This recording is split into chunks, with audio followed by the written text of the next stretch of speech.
Hey, Victoria. How have you been? It's been a long time since we last spoke. I was just wondering if you were doing fine. Theodore?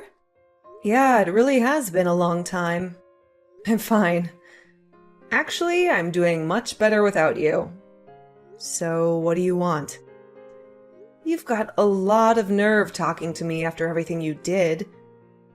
It's already been months since you left, and suddenly you want to have a chat? Just to let you know, I'm not interested in catching up or making up with you. I just want to know how you've been doing recently, that's all. You don't have to be so defensive. You must be feeling lonely living all by yourself in that house without me, right? You can't have completely forgotten about me already. Lonely? That's a joke. I stopped feeling lonely 3 seconds after you walked out the door. Honestly, I felt more angry and sad. But it's already been months. I'm not sad about you anymore. I'm disappointed and still angry enough to not want to have anything to do with you. But otherwise, I'm doing really well. I'm grateful to our lawyers that our divorce went so smoothly and that it was all over so quickly. Thanks to that, I didn't have to meet you in court like I expected I would. All right, I'm kind of shocked. It was not as I expected. I thought that you would still feel something for me. I mean, it's only been 6 months, you know? You can't have gotten over me that quickly, can you? I kind of feel like we've really grown apart. I feel like there's a massive distance between us now. We used to be husband and wife, and we were in love. And we lived together and ate dinner together. But look at us now. We're so far apart. What's your point? Theodore, I told you that I'm not interested in talking to you. That includes getting nostalgic about how things used to be. What do you expect? I don't know where you're living right now, but of course, we're very far apart, physically and emotionally. We are divorced, and we're never going to see each other ever again. We are complete strangers now. You're no different to any stranger I pass on the street. The difference between you and a stranger is that I would rather have a conversation with any random person rather than speak with you. Victoria, don't be so cold. You don't have to be so harsh towards me. I used to be your husband. The keywords are used to be. Get it? That was until you won the lottery and suddenly started acting like you were better than me. Yeah, it was a lot of money. But I don't understand how you could have changed so much in just a matter of hours. You threw me away on the day you won the lottery, and you're telling me that I'm being cold? I don't have anything to say, and I have no intention of being kind to an idiot like you. Trust me, I feel really bad for what I did. I know I've been an idiot. That's why I messaged you today. I did something terrible, but I wish you could just talk to me. I'm really sorry I hurt your feelings.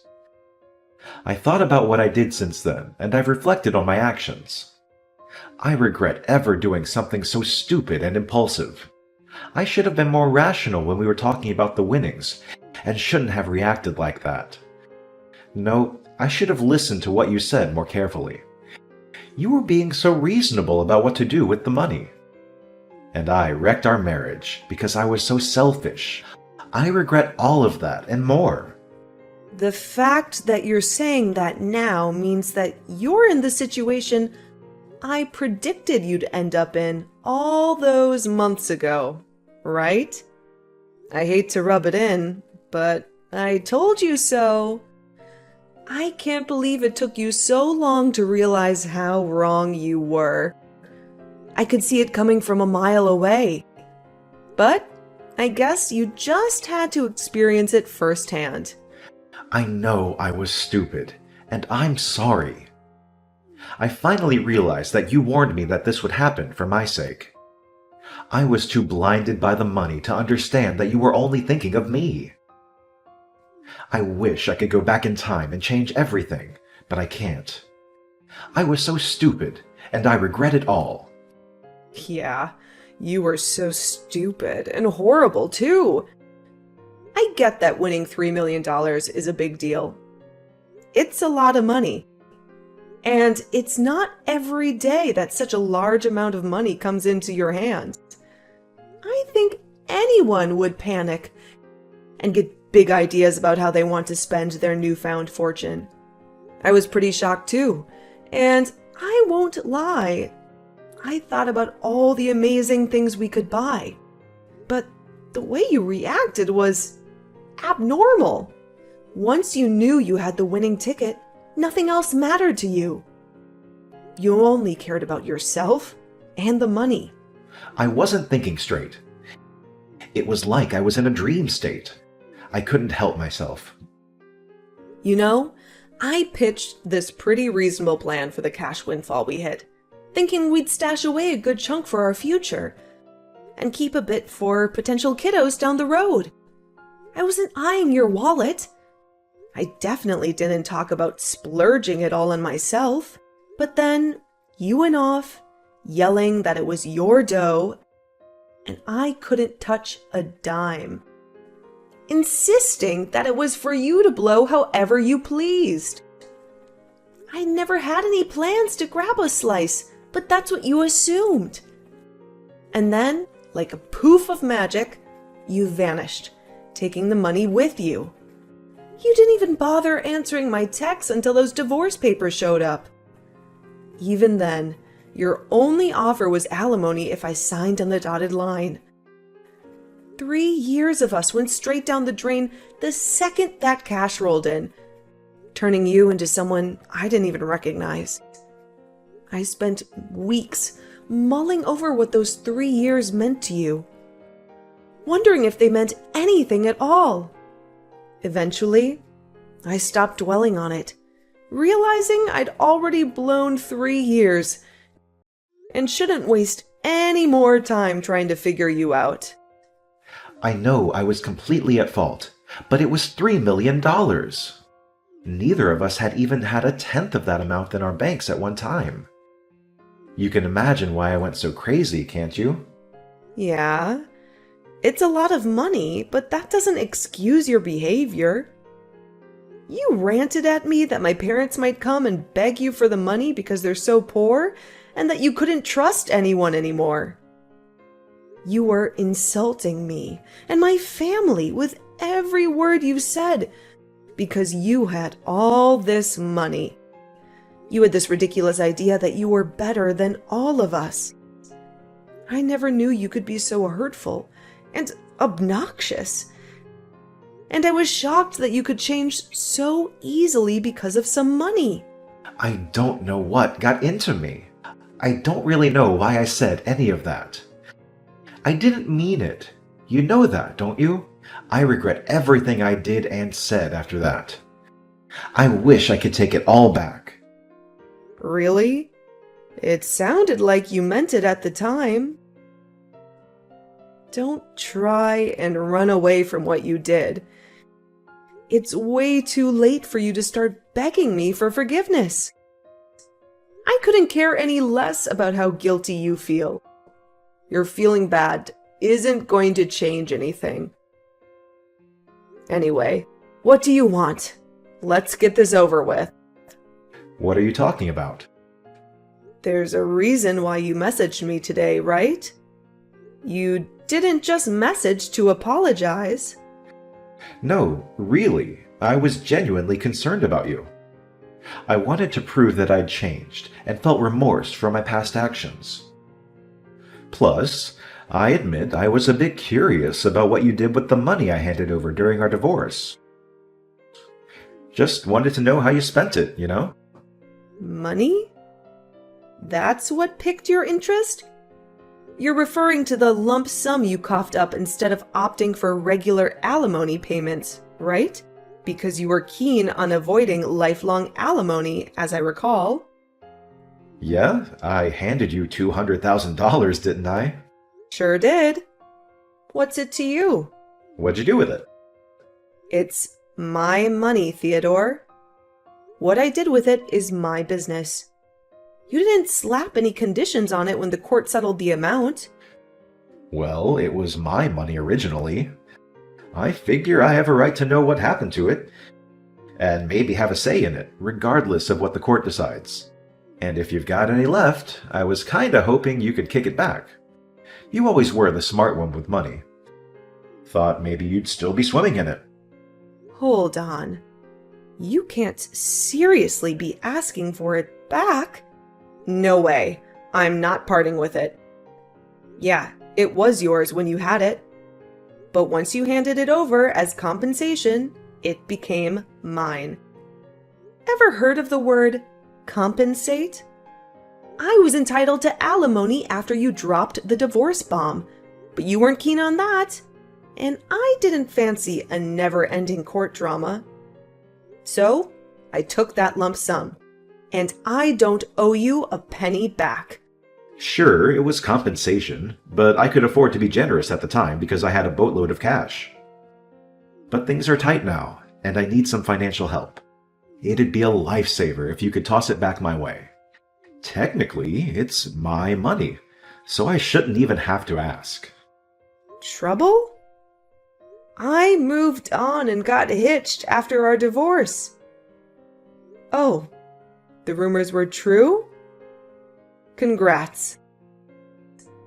So, how's married life treating you? She hightailed it with all my money. I should have never married her. What? All of it? Can you believe it? $3 million. And I thought I'd hit the jackpot, set for life, you know? I imagined living the high life, Hollywood style. So, I said goodbye to the 9-to-5, had this swanky house built for me and the new missus, loaded it up with all kinds of designer swag, and even threw in a pool for good measure. We were all geared up for the ultimate dream of life together. Then, out of nowhere, she drops the bomb. Divorce. When the dust settles, I wake up to find all my hard-earned cash gone. Transferred to her account. Divorced, and my bank balance is looking like a ghost town. She disappeared, claiming I'd been cheating on her, a total lie. During the divorce, I get hit with $1 million in false affair compensation, and she swoops in to clean off the rest of my account without me even catching wind of it. I've got no clue where she is now, but last I heard, she's kicking back in a penthouse abroad. Talk about a roller coaster ride from heaven to hell. You said you never cheated on her, but she managed to win the court case.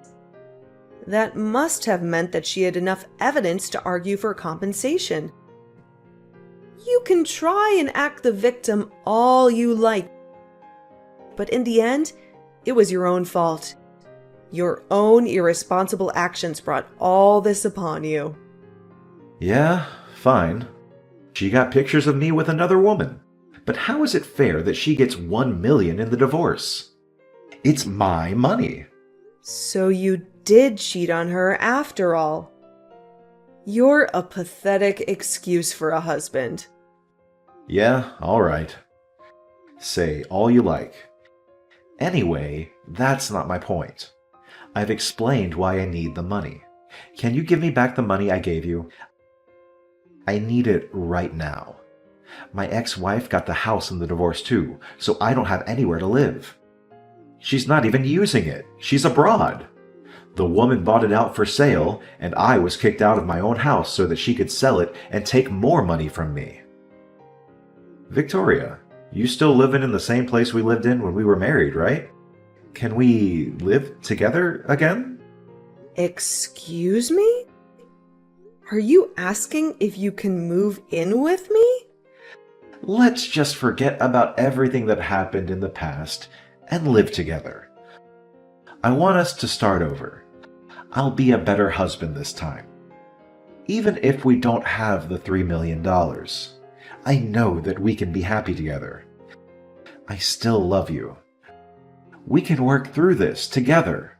I swear I'll make you happy this time. No way. You must be out of your mind. It's disgusting how you think you can slither your way back into my life again. We are over, and we are never getting back together. Ever. The divorce was finalized, and I'm free of you. I don't have anything else to say to you. Plus, I've already moved out of that house and sold it. I'm living somewhere else. Why do you move down? Where are you living now? Are you still close by? I'm not giving you the details of where, but I'll tell you a bit about it.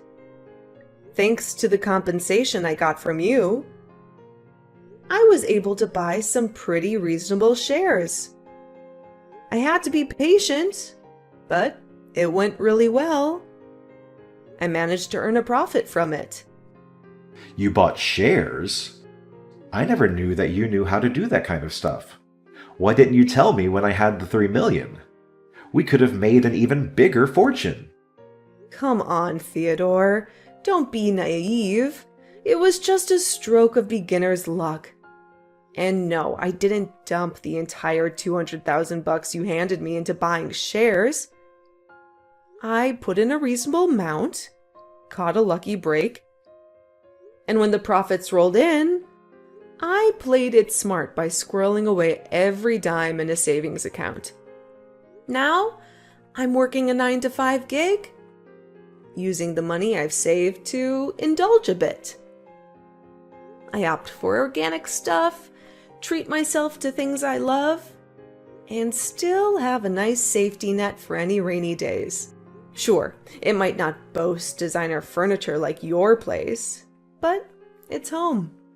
I quickly learned that impulse buying with the mountain of money is a recipe for disaster. So, I'm being selective about what I spend on. Only the necessities and things I truly want. Work's going great too, so everything's sailing smoothly. I wasn't kidding when I said I'm better off without you. Truth be told, I'm thankful you hit the lottery jackpot and had the decency to drop the divorce bomb when you did. If not, I'd still be stuck with you. Wait, you're rocking a penthouse too? No way! I never thought you'd hit the success jackpot so quickly. It's only been 6 months since we split. But damn, that's the cash you're standing on. And my other exes, they're probably living large, all thanks to me. It's money we were rightfully owed. I can't say much about the cash she swiped from your account, except maybe it's just karma doing its thing. So, how much do you have saved up now? About $200. Seriously? You're turning 36 this year, right? No place to crash, no job, and just $200 saved? I feel sorry for you, but I know it's all your own doing. What's your game plan from here? Got kicked out of my own place last week. Job hunting's been a bust so far. I figured I could sell the house. But my other ex snagged it in the divorce. So I'm left with zilch to sell. Failed a job interview already, and I'm at a loss. So I decided to hit you up, hoping you could lend a hand. Are you insane? What about your parents? Why don't you ask them to let you stay with them while you find a place of your own and a job? Some idiots in my parents' neighborhood found out that I won $3 million and started harassing them. Most of it was really childish, throwing toilet paper around. But they were getting death threats in the mail and stuff too. Some magazines are asking for interviews nonstop. My parents ended up moving away, and they cut ties with me. I need your help, Victoria. I don't have anyone else. You're the idiot, Theodore. That's the reason why I warned you about bragging about your win to everyone. Just because you won 3 million doesn't make you better than everyone else. I told you that you shouldn't get carried away, didn't I? But you didn't listen. And you lost a lot of friends. And made a lot of enemies in the process. I know, I regret a lot of what I did. I regret not listening to you the most. Because none of this would have happened if I just did as you said. That's why I want to get back together again. I need you to keep me in check. Sorry, Theodore, but I'm not interested in being your babysitter. We're never getting back together. There's not even a 1% chance of it happening. Why not? I'm not asking you to be my babysitter. I want us to be husband and wife again. We didn't get divorced because we stopped loving each other. You still love me, don't you? We can get back together again. You must be joking. You're the only one that thinks that we still have a chance. I don't know whether you actually still have any feelings for me, or if you're just saying all this because you want money. But either way, it doesn't change how I feel about you. The second you said you wanted a divorce, I hated you from the bottom of my heart. You chose your money over me. You made that really clear during the divorce. Now, I'm indifferent. I couldn't care less about what happens to you. Don't say that. That hurts more than being told you hate me. Please, I'm begging you for help. Could you at least have some pity for me? I need your help. We used to be married, remember? We spent 3 years living in the same house. We can forget about everything and start a new life together. No thanks. You're the one who asked for a divorce, despite the 3 years we spent together. So don't bring it up as a reason to get back together. Then could you at least send me some money? That's all I asked for. You said you've got money saved up. You can spare some, can't you? You made that money because of the money I gave you. You owe me. Come on, I don't even have a place to live. I'm begging you, Victoria. Help me out. I don't have anyone else to turn to. I don't have any obligation to help you.